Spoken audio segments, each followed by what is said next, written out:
निर्गमनची पुस्तक याचा 6व्या अध्यायाचे ध्यान. या अध्यायामध्ये 30 वचन लिहून आहे. या 30 वचनमध्ये का आहे? शेवटीच्या अध्यायामध्ये मोशे देवासोबत प्रश्न करत असताना थांबले.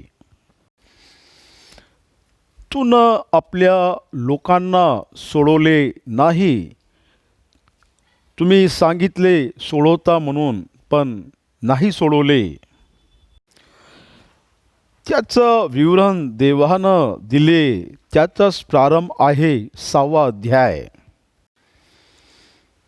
देव त्याला म्हणतो का निश्चय तुम्ही बघणार. म्हणजे देव सांगितलेल्या गोष्टी त्याला पुनरुसांगून राहिले. समोरच्या 9 वचनमध्ये देव मोशेला अजून तो काय करणार आहे सांगून राहिले. 9व्या वचनमध्ये इस्रायली लोक देवाची गोष्टी ऐकत नाही असे सांगत आहे. 10 आणि 11 वचनमध्ये मोशे देवाला बोलावून बोलत आहे याचा वर्णन आपल्याला मिळतो. 12व्या वचनमध्ये मोशे म्हणतो माझे मुख तरी बेसुन्नत आहे. 13 वचनमध्ये परमेश्वर त्याला उत्तर दिले आणि त्याला जे काम करायचे आहे त्याला परत सांगितले. 15 आणि 16 मध्ये रुबेन आणि शिमोनचे लेकरांचे विवरण. 16 वचनपासून तर 27 वचनपर्यंत लेवीचे पुत्रांचे विवरण आपल्याला मिळतो. 28 आणि 29 वचनमध्ये अजून देव मोशेसोबत बोललेले शब्द आपल्याला मिळतो. 30व्या वचनमध्ये मोशे अजून एक वेळा देवासोबत आपले कंप्लेंट सांगत आहे. फारोचा राजा इस्रायली लोकांना बलवंतनं तो बाहेर काढते. म्हणजे त्या लोकांना फोर्स देणार, त्यांच्यावर दबाव टाकणार का तुम्ही आमच्या देशातून निघून जावा. निर्गमनची पुस्तक याचा 12वा अध्याय 31 वचनमध्ये असे आपल्याला मिळतो. इस्रायली लोक म्हणजे मिस्र देशांचे लोक थरथर कापाले लागले. हे सर्व केव्हा घडले? म्हणजे देवाचे चिन्ह, अद्भुत आणि आश्चर्य कार्य मिस्र देशावर देवानं उतल्यानंतर इस्रायली लोक जितक्या लवकर या देशातून बाहेर निघू शकते तितक्या लवकर त्या लोकांना देशाच्या बाहेर इस्रायली लोकांना काढले. आज वर्तमानमध्ये आपल्यासाठी हे इतिहास आहे. त्या काळामध्ये 6व्या अध्यायामध्ये मोशे गोष्टी ऐकल्यानंतर त्याची परिस्थिती कशी असन तुम्ही एक वेळा विचार करा. देवाची गोष्टी ऐकून सामोर जाणारा मोशे, देव मिस्र देशांचे देवताचे न्याय करणार, शेवटी म्हणजे त्या लोकांना या गोष्टीचे ग्रहण केले. मिस्र देशाचे सामर्थ्य देवानं नष्ट केल्यानंतर देव का आहे, देवाचे विचार का आहे, देवाचे सामर्थ्य का आहे त्या लोकांना नंतर कळले. आपल्या जीवनामध्ये पण असेच विविध परिस्थितीमध्ये आपल्या जीवनामध्ये प्रश्न असतो. देव आपल्या जीवनात कार्य केल्यानंतर आपल्याला कळतो. त्याचे उत्तर आपण विश्वासाच्या द्वारा पवित्र शास्त्रामध्ये शोधले पाहिजे. मी करणारा कार्य निश्चित रीतीनं तू बघेन. यासाठी इथे मोशे बघणारा प्रेक्षक आहे आणि देव याचे निर्माता आहे. देव आश्चर्य करणारा परमेश्वर आहे आणि मोशे त्याचे साक्षी आहे. देव कधी पण आश्चर्य करता आहे आणि आपण पण त्याचे साक्षीदार आहे. देवाकडं सामर्थ्य हात आहे आणि त्याच्याकडं अपार सामर्थ्य आहे. त्याला काहीच असाध्य नाही आणि त्याच्या शत्रू त्याच्या समोर उभे नाही राहू शकत. देव मोशाला म्हणाला, मी परमेश्वर आहे. मी अब्राहाम, इसाक व याकोब यांस सर्व सामर्थ्य देव म्हणून प्रगट झाले. तथापि परमेश्वर या माझ्या नामाने मी त्यांस ज्ञात नव्हतो. ज्या कनान देशात ते उपरी होते तो परदेशात त्यात वतन देण्याविषयी करार मी त्याच्याशी केले आहे. शिवाय ज्या इस्रायल लोकांस मिस्रांनी दास करून ठेवले आहे त्यांचे आक्रोश ऐकून मी आपल्या कराराचे स्मरण केले आहे. मी त्यांची प्रार्थना ऐकली आहे. देव आपली प्रार्थना ऐकून आपल्याला पण तो आठवण करतो. यशायाची पुस्तकमध्ये त्याच्या 38व्या अध्यायामध्ये हिजकियेलचे आपल्याला माहिती मिळतो. हिजकियाला देव आपले घर चांगले ठेव यशायाला पाठवल्यानंतर तो देवाच्या सहवासमध्ये त्याला आठवण कर म्हणून अशी त्यानं विनंती केली. तो विनंती ऐकणारा देव त्याचे आयुला वाढवले. लगेच देवानं यशायाच्या द्वारा संदेश पाठवले का तुझी विनंती मीनं ऐकली. आपला देव प्रार्थना ऐकून आठवण करणारा देव आहे. तो न विसरणारा देव आहे हे आपण आठवण ठेवले पाहिजे. म्हणून इस्रायल लोकांस सांग, मी परमेश्वर आहे. मी तुम्हास मिस्राचे बिगारीतून काढीन, त्यांचे दास्यातून तुम्हास मुक्त करीन आणि बहुलाम करून वा भारी शासन देऊन तुमचा उद्धार करीन. मी तुम्हास आपली प्रजा करून घेईन आणि मी तुमचा देव होईन. मी तुम्हाला त्यांच्या हातातून सोडवीन आणि माझा हात वाढवून त्यांचे न्याय करीन. तुम्ही मिस्र देशामध्ये देवाने केलेले आश्चर्य कार्याला बघितले तर त्याच देशामध्ये असलेले इस्रायली देशावर तर ते न्याय येऊ नाही दिले देवानं. सर्व विपत्ती फक्त मिस्री देशावरच पडले आणि प्रत्येक येणारी विपत्ती फक्त मिस्र देशावरच आले. इस्रायल देशावर काहीच विपत्ती नाही पडले. हे कसे साध्य होते? आकाशातून पडत असताना फक्त इस्रायली लोक सुरक्षित होते आणि मिस्र देशावर तर सर्व विपत्ती आली. किती मोठी साक्ष आहे, किती अद्भुत गोष्टी आहे. त्या लोकांना आपल्या डोळ्याने बघून आनंद केले आणि ते लोक श्रमामध्ये असताना आनंदाचा अनुभव घेतले. ते लोक मिस्र देशामध्ये असताना देव त्या लोकांची सुरक्षा करून तो किती महान देव आहे त्यांना आपले साक्ष इस्रायली लोकांना दिले. म्हणजे तुम्हास मिस्रांचे बिगारीतून काढणारा मीच तुमचा देव परमेश्वर आहे तुम्हास कळेल. काहून त्या लोकांना देव एका क्षणामध्ये सुटका नाही दिले आणि तसे दिले असले तर देव का आहे त्या लोकांना कळले नसते. देव त्याच्या शत्रूच्या जीवनमध्ये कसे कार्य करतो आणि त्या लोकांच्या जीवनामध्ये कसे कार्य करतो हे अनुभव मिळतवरी हे सर्व घडलेच पाहिजे. यासाठी आपण आपल्या विचाराच्या द्वारा विचार करतो आणि आपल्याला वाटतो का लवकरच आपले बरे झाले पाहिजे. पण देव अनुभव देण्याची इच्छा करतो. यहोवाच देव आहे हे कळवण्यासाठी देव आपले कार्य करणार आहे इथं.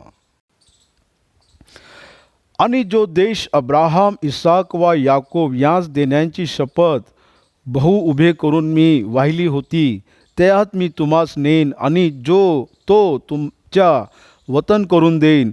मी परमेश्वर आहे. एक स्वतंत्र देशामध्ये नेण्यात येणार आणि त्या देशामध्ये गेल्यानंतर तुम्हाला स्वस्थ मिळणार. हे माझी गोष्टी आहे. जाऊन इस्रायली लोकांना सांग. कोण देवाची गोष्टी ऐकणार? हेच गोष्टी आपल्याला शुभवर्तमानच्या माध्यमातून सांगितण्यात आले. विविध प्रकारच्या परिस्थितीमध्ये तुम्ही दुःख भोगल्यानंतर देवानं दिलेले आनंदाच्या देशामध्ये तुम्हाला देव नेणार म्हणजे कोण विश्वास करतो? आज जगामध्ये प्रत्येक लोकांना सुख पाहिजे. जगामध्ये असलेला प्रत्येक व्यक्तीला आनंदाचा जीवन पाहिजे. देव आनंदाचा जीवन द्यायची इच्छा नाही करत आहे. तो पवित्रताचा जीवन द्यायची इच्छा करत आहे. आपण आनंदानं राहण्यापेक्षा पवित्रताने जीवन जगणे हे महत्त्वाचे आहे. या जगामध्ये आनंदाचं जीवन मॅन्डेटरी म्हणून सांगण्यात नाही आले. तसे असले तर येशू ख्रिस्ताला वधस्तंभाची शिक्षा नसते. मग भक्त लोकांना शिक्षा नसते. यासाठी लक्षात ठेवा, फक्त तो सुख देणाराच देव नाही. खरोखरी सर्वकालिक जीवन का आहे आणि आनंदमय जीवन का आहे? या जगामध्ये असलेले भौतिक परिस्थिती, कठीण परिस्थितीमधून बाहेर निघणे, याच्याद्वारा देव आपल्याला दीनताचा धडा शिकवतो. मी आपले हात ठेवून शपथ खाल्ले का परदेशीमध्ये असलेले कनान देश, त्या देशाला मी तुम्हाला देण्यात येणार. आता ते लोक मिस्र देशामध्ये दास आहे, पण कनान देशामध्ये गेल्यानंतर ते लोक स्वतंत्र होतो. या गोष्टीवर तर लोकांना विश्वास नाही केले. मोशेने हे सारे इस्रायल लोकांस सांगितले, पण ते आपले मनाचे संतापामुळे आणि विकट दास्यामुळे मोशेचे ऐकले नाही. देवाला आपली परिस्थिती माहीत आहे. तो आपल्या मनाला जाणतो, तो आपल्या हृदयाला जाणतो. मनामध्ये व्याकुल असणारा व्यक्ती का देवाची गोष्टी ऐकते? कठीण परिस्थितीमध्ये चालणारा व्यक्तीला आपण विश्वास कर म्हणले तर तो कसे विश्वास करतील? अशा परिस्थितीमध्ये विश्वास करणारा व्यक्ती धन्य आहे. मग परमेश्वर मोशेला म्हणाला, तू जाऊन मिस्रचा राजा फारो याला सांग की इस्रायली लोकांस तुझ्या देशातून निघून जाऊ दे. अजून तेच पुराणा गीत. याचं एक वेळा सांगितले, त्याच्यानंतर सांगितले आणि अजून देव म्हणत आहे का जाऊन त्याला सांग. मजबूत रीतीनं फरो राजा त्या लोकांना नाही जाऊ देणार आहे असे कळल्यानंतर अजून फरोला जाऊन म्हणणे का माझ्या लोकांना जाऊ दे, कसे राहणार? हे काम नाही होणार आहे कळल्यानंतर कोण जाऊन अजून त्याला करणार? इथं तुम्ही एक गोष्टी लक्षात ठेवा. देव अनेक वेळा मोशेला फारो राजेकडे पाठवले. त्याला नकारात्मकच उत्तर मिळाले, तरी देवानं त्याच व्यक्तीच्या द्वारा तिथं कार्य करून आपल्या लोकांना बाहेर काढले. यासाठी देवाचे कार्य असे असतो का आपण विश्वास करण्यामध्ये आपल्याला असाध्य वाटतो आणि विश्वास करासाठी आपल्याला कठीण वाटतो. आपल्याला असं वाटतो का यश नाही मिळेल, पण त्या लोकांना त्यांचे प्रयत्नाचे द्वारा त्या लोकाला यश मिळाले असे इस्रायलचे उदाहरण आपल्याला येथे मिळतो. फारो मोशेची गोष्टी नाही ऐकल्या तरी देवानं त्याला अनेक वेळा फारो राजेकडे पाठवले. येतच मोशेची नम्रता सिद्ध झाली. तेव्हा मोशे परमेश्वर समोर म्हणाला, पहा, इस्रायल लोकांनी माझे ऐकले नाही, तर फारो माझे कसे ऐकेल. बघा इथे मोशे म्हणत आहे का माझे लोकच माझे ऐकत नाही, तर बाहेरचे लोक कसे ऐकतील. तर माझे मुख तरी बेसुन्नत आहे, माझी गोष्टी कसे ऐकतील देवा, इथं मोशे म्हणत आहे. यासाठी आपण देवावरत आणि देवाची योजनावरत विश्वास केले पाहिजे. देवाच्या सिद्धांताच्या प्रती आपण समर्पित केले पाहिजे, तेव्हाच आपण देवाचे मोठे कार्य बघू शकतो. या प्रकारे परमेश्वर मोशे व अहरोन यास मिस्र देशातून इस्रायल लोकांस बाहेर न्यायविषयी आज्ञा देऊन इस्रायल लोकांकडे आणि मिस्र राजा फारो याच्याकडे पाठवले. कसे जातील हे आपली समस्या असते, पण आपण गेलेच पाहिजे. 14 वचन आपण बघू. मोशे व अहरोन यांचे पूर्वज पैकी प्रमुख पुरुष हे इस्रायलचे ज्येष्ठ पुत्र रुबेनचे पुत्र हानोक, पल्लू, हेस्रोन व कर्मी ही रुबेनची कुळे. शिमोनचे पुत्र यमुवेल, यमीन, ओहाद, याकीन, जोहार व कनानी स्त्रीपासून झालेला शैला ही शिमोनचे कुळे. लेवीचे वंशावळीप्रमाणे त्याचे पुत्राचे नाव ही गेशरोन, कहात व मरारी. लेवीचे आयुष्य वर्षसंख्या 137 होती. गेशरोनचे कुळप्रमाणे त्याचे पुत्र लिब्नी व शिम्मी. कहताचे पुत्र अमराम, इसाहार, हेब्रोन व उजिएल. कहिताचे आयुची वर्षसंख्या 133 होती. लेवीचे वडील याकोब आणि लेवीचे भाऊ योसेफ. लेवीचे पुत्र कहात आहे, कहातचे पुत्र अमरोम आहे आणि अमरोमचे पुत्र मोशे आहे. मोशेचे आबाजी कहात आहे आणि मोशेचे पण आबाजी लेवी आहे. मरारीचे पुत्र महाली व मुशी. लेवीचे वंशावळीप्रमाणे ही त्याची कुळं. अमरामने आपली आत याकोबेद ही बायको केली, तिच्यापासून त्याला अहरोन व मोशे झाले. अमरामच्या आयुष्याची वर्षसंख्या 137 होती. कहात 133 वर्ष जगला. अजून अमरामचे पुत्र मोशे 120 वर्ष जगला. इस्राचे पुत्र कोरा, नेफेक व जिक्री. उजियालचे पुत्र मिशाएल, एल्साफान व सित्री.